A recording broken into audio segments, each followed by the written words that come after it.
नमस्कार। खबर गर्मा गर्म में आप सभी का स्वागत है। मैं हूं नीरू। करते हैं खबरों की शुरुआत और बड़ी खबर जौनपुर से आ रही है, जहां पर देर रात एक 3 मंजिला जर्जर मकान गिरने से 5 लोगों की मौत हो गई है और अभी भी कई लोगों के मलबे में दबे होने की आशंका जताई जा रही है। हादसा बड़ी मस्जिद के पीछे मोहल्ला रोजा अर्जन में हुआ है। प्रशासन पूरी रात रेस्क्यू में जुटा रहा है। तो खबर जौनपुर से बता रहे हैं आपको, जहां पर एक जर्जर इमारत गिर गई, जिसमें बताया जा रहा है कि मलबे में 5 लोगों की मौत हो गई है।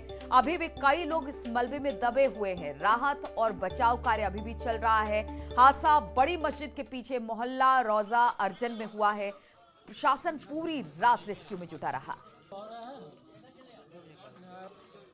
यहाँ के इनके परिजनों से बात की गई तो इन्होंने ये बताया कि पुराना जर्जर मकान था, वो मकान गिरा, उसके नीचे सारे लोग दबे। बाकी लोगों को सुरक्षित यहाँ पे पुलिस और प्रशासन की टीम द्वारा निकाल लिया गया है और मौके पे हम और जिलाधिकारी जौनपुर महोदय दोनों हैं। बाकी सारी चीज़ें चल रही हैं, फोरेंसिक की टीम भी है। और इसी पर बातचीत करने के लिए मनोज पटेल जौनपुर से हमारे साथ जुड़ गए हैं। मनोज, अभी फिलहाल वहां पर स्थिति क्या है?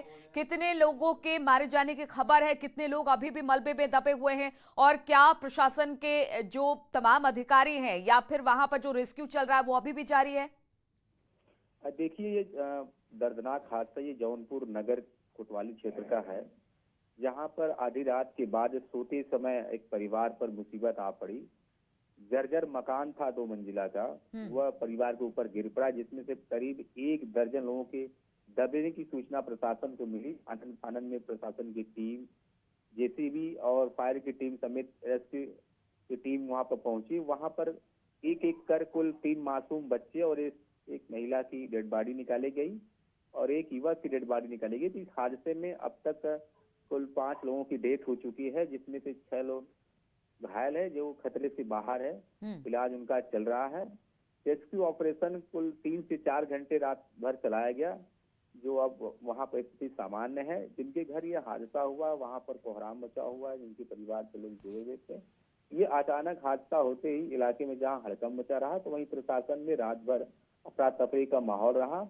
सूचना मिलते ही एसएसपी अजय साहनी और जिलाधिकारी मनीष कुमार वर्मा अपने टीम के साथ पहुंचकर रेस्क्यू अभियान में जुटे रहे। देर रात तक सभी लोगों को बाहर निकाल दिया गया है। ठीक है मनोज, बहुत बहुत शुक्रिया आपका जानकारी देने के लिए। तो रेस्क्यू ऑपरेशन खत्म हो चुका है। जितने लोग दबे थे उनको बाहर निकाल लिया गया है। बढ़ते हैं अगली खबर की ओर। बात करते हैं बुलंदशहर की, जहां पर एक निजी हॉस्पिटल की बड़ी लापरवाही सामने आई। आरोप है कि एक मरीज बुखार आने के बाद हॉस्पिटल गया, जहां पर डॉक्टरों ने जबरन उसका गॉल ब्लैडर निकाल दिया, जिससे मरीज की मौत हो गई। परिजनों का आरोप है कि डॉक्टरों की लापरवाही से मरीज की मौत हुई। इस लापरवाही पर लोगों का गुस्सा हॉस्पिटल पर फूट पड़ा। इसके बाद वहां पुलिस फोर्स को तैनात करना पड़ा।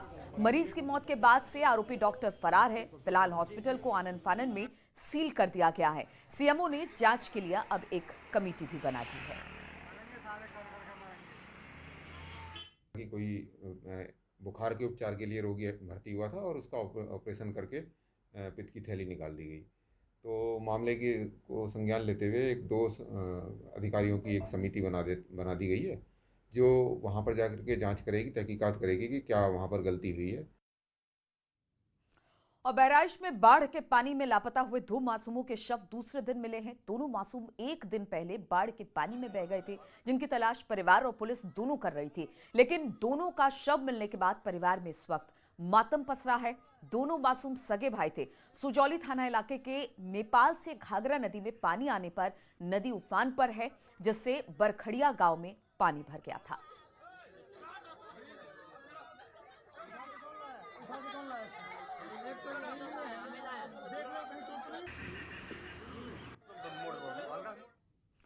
और लखनऊ में संघ प्रमुख मोहन भागवत से मिले सीएम योगी। बताया जा रहा भारतीय भवन में आधे घंटे ये मुलाकात चली है। मंदिर निर्माण, विधानसभा चुनाव समेत कई मुद्दों पर मोहन भागवत के साथ सीएम योगी की चर्चा हुई है।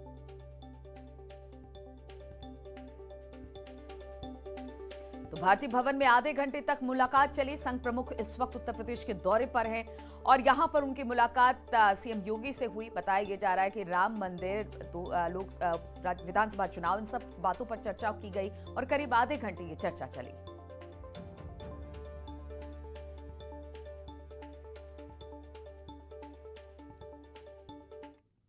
और उत्तर प्रदेश में 2022 की बाजी जीतने के लिए सभी पार्टियां पूरी दमखम के साथ जुट गई हैं। आज लखनऊ में सीएम योगी आदित्यनाथ 2 पिछड़ा वर्ग सम्मेलनों को संबोधित करेंगे। वहीं समाजवादी पार्टी की बुधवार समीक्षा का दूसरा चरण भी आज से शुरू होने वाला है। एसपी के राष्ट्रीय महासचिव किरणमय दंडा लखनऊ से बूथवार समीक्षा के लिए रवाना होंगे। वहीं प्रगतिशील समाजवादी पार्टी के अध्यक्ष यानी शिवपाल यादव प्रयागराज में सामाजिक परिवर्तन यात्रा निकालेंगे। और इस बीच चाचा शिवपाल ने एक बार फिर अखिलेश को गठबंधन के लिए इशारों ही इशारों में चेतावनी दे दी है।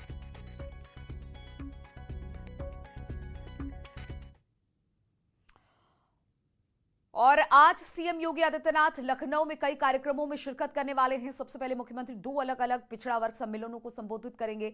सुबह 11 बजे पंचायत भवन में नोनिया समाज के पिछड़ा वर्ग सम्मेलन को संबोधित करेंगे सीएम। इसके बाद सीएम योगी विश्वेश्वरैया सभागार में दोपहर 12:30 बजे यादव समाज के पिछड़ा वर्ग सम्मेलन को संबोधित करेंगे।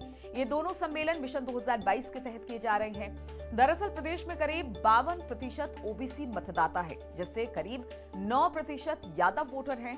वहीं शाम 4 बजे लखनऊ में ही सीएम योगी कृषि विभाग में नवनियुक्त प्राविधिक सहायकों को नियुक्ति पत्र भी बांटेंगे। और शाम को 6 बजे सीएम आवास पर अयोध्या शोध संस्थान द्वारा प्रकाशित भारतीय भाषाओं में रामकथा नाम की किताब का विमोचन भी करेंगे।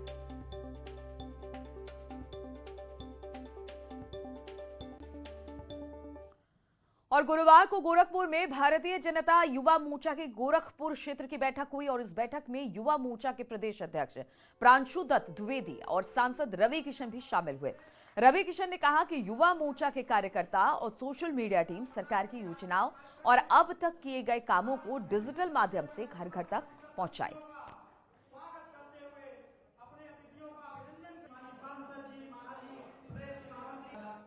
यही कहा कि आप लोग ट्विटर पे, फेसबुक पे, इंस्टाग्राम पे रहिए। दिन में अपने 10 पोस्ट प्रत्येक योद्धा जो भारतीय युवा जनता युवा मोर्चा का है वो 10-10 पोस्ट करे और अपने आप को आप सेलिब्रिटी से कम नहीं करेंगे और अपनी योजनाएं यशस्वी प्रधानमंत्री मोदी जी की, पूज्य योगी महाराज जी की, भारतीय जनता पार्टी की योजनाओं को जमीन पर बताएं सबको, क्योंकि हर व्यक्ति सोशल मीडिया पे है। और माफिया मुख्तार अंसारी पर प्रशासन का शिकंजा कसता दिखाई दे रहा है। कल एसपी आजमगढ़ की रिपोर्ट पर एसडीएम लखनऊ ने माफिया मुख्तार अंसारी की संपत्ति को खंगाला। जांच में मुख्तार अंसारी की पत्नी आयशा के नाम से लखनऊ में हुसैनगंज करोड़ों की संपत्ति का खुलासा हुआ है। हुसैनगंज में एक जमीन पर लगा पेट्रोल पंप भी माफिया की पत्नी के नाम पर है। एलडीए के मुताबिक बगैर लीज एग्रीमेंट कराए ही जमीन पर यह पेट्रोल पंप चल रहा है। खुलासे के बाद प्रशासन पेट्रोल पंप के कागजात और जमीन के कागजातों को खंगालने में जुट गया है। उम्मीद जताई जा रही है कि प्रशासन जल्द माफिया मुख्तार अंसारी की करोड़ों की संपत्ति जब्त करेगा।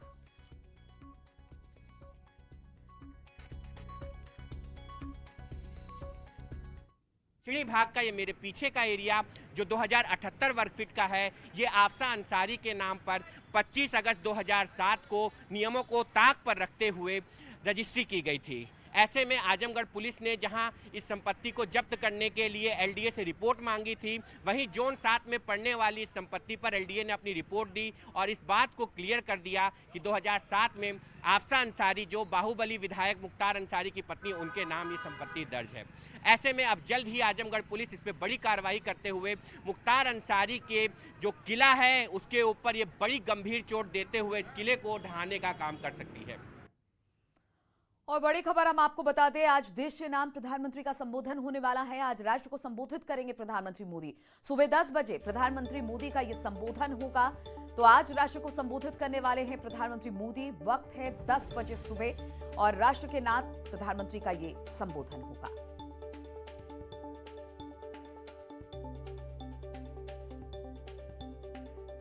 तो देश के नाम प्रधानमंत्री का संबोधन है। सुबह 10 बजे प्रधानमंत्री मोदी का यह संबोधन होगा और देखना होगा कि प्रधानमंत्री मोदी इसमें क्या कुछ कहते हैं, क्योंकि कल जिस तरह से 100 करोड़ लोगों को वैक्सीनेट किया गया, देश के एक इतिहास रचा गया है देश की तरफ से, क्या उसका जिक्र होता है या बाकी बातों का जिक्र होता है, ये देखने वाली बात होगी जब आज सुबह 10 बजे प्रधानमंत्री मोदी देश को संबोधित करेंगे।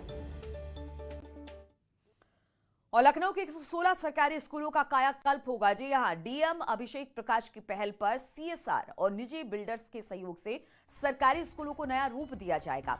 गुरुवार को डीएम ने शिक्षा विभाग के अधिकारियों और अलग अलग प्राइवेट बिल्डर्स के साथ बैठक की। बैठक में लखनऊ जिले के 65 परिषदीय स्कूल और 51 माध्यमिक स्कूलों को आधुनिक बनाने पर चर्चा हुई। स्कूलों को आधुनिक बनाने के तहत रंगाई, पुताई, वॉल पेंटिंग, मरम्मत, बिजली, पानी, टॉयलेट को आधुनिक बनाया जाएगा, जिससे सरकारी स्कूलों की बदहाली वाली जो छवि थी उसे बदला जा सके।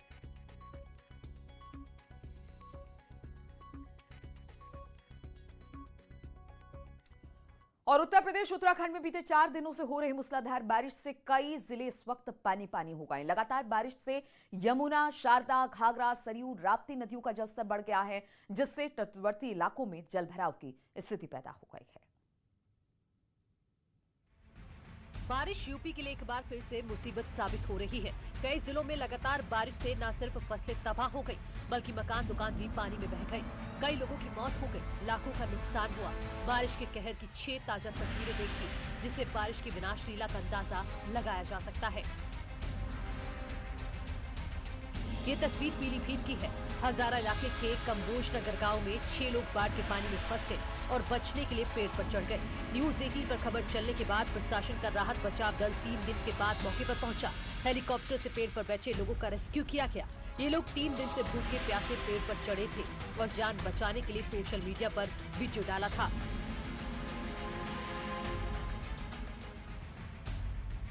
बैराजों से करीब 6 लाख क्यूसेक पानी छोड़े जाने से सीतापुर में शारदा और घाघरा नदियां तांडव मचा रही हैं।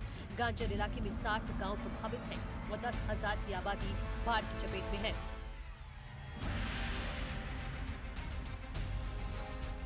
जनपद सीतापुर में जो शारदा और घाघरा नदी में पानी में बाढ़ आ रहा है, उससे लगभग 60 गांव हमारे प्रभावित हो रहे हैं और 10,000 की आबादी अभी प्रभावित है। बाराबंकी जिले में एक बार फिर सरयू नदी की बाढ़ से तबाही की आशंका को लेकर जिला प्रशासन ने हाई अलर्ट जारी कर दिया है। नेपाल के शारदा बैराज बनबसा से 5.5 लाख क्यूसेक पानी एक साथ छोड़ने से सरयू नदी उफान पर आ गई। करीब 100 तटवर्ती गांवों पर बाढ़ का खतरा मंडराने लगा है। अतिवृष्टि जो ऊपर पहाड़ों की तरफ हुई है, उससे काफी मात्रा में जल छोड़ा गया है और वहां बाढ़ खंड द्वारा अलर्ट जारी किया गया है। जिला प्रशासन द्वारा जिलाधिकारी महोदय के निर्देश हैं। हम सभी लोग हाई अलर्ट पर हैं। पानी की मात्रा काफ़ी है और वो जो तटीय क्षेत्र हैं घाघरा में, इसमें रात तक पानी काफ़ी ज़्यादा आ जाने की संभावना है।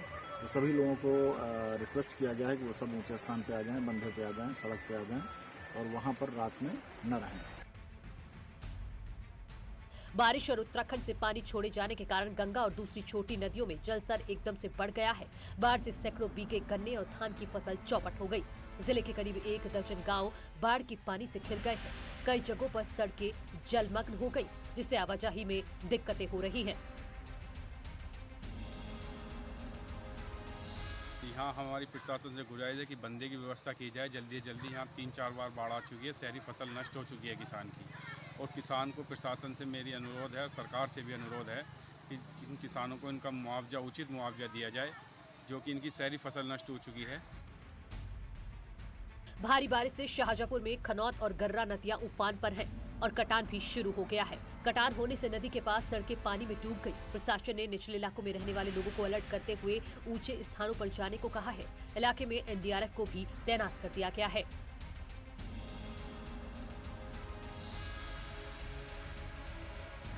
संत कबीर नगर जिले में घाघरा के जलस्तर को बढ़ता देख नदी किनारे बसे 20 गांव को खाली करा दिया गया।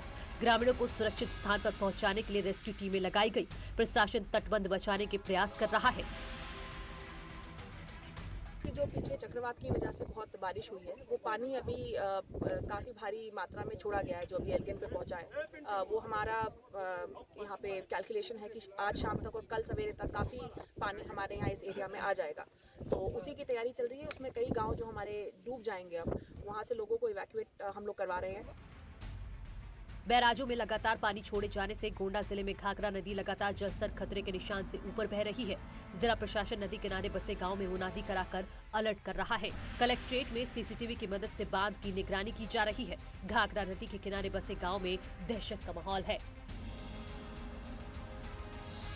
सूचना हमारे पास पहले से ही है। कल शाम से हमने सबको दोनों कर्नेलगंज और तरफगंज में एसडीएम साहब से व्यक्तिगत से मैंने कह दिया था कि जो पानी आने की प्रबल संभावना है और कल दोपहर से 1:50 पर नीचे थी और आज 10 और रुकेंगे यहाँ पर छोटे से ब्रेक के लिए।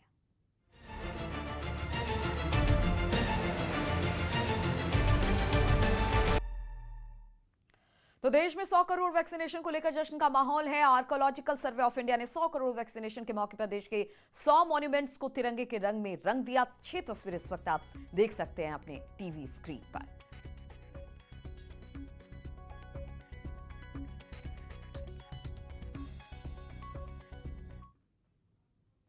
तो चलिए इसी के साथ इस बुलेटिन में फिलहाल इतना ही। रुकेंगे छोटे से ब्रेक के लिए, लेकिन ब्रेक के बाद भी लगातार खबरों का सिलसिला जारी है। आगे उत्तराखंड की खबरें।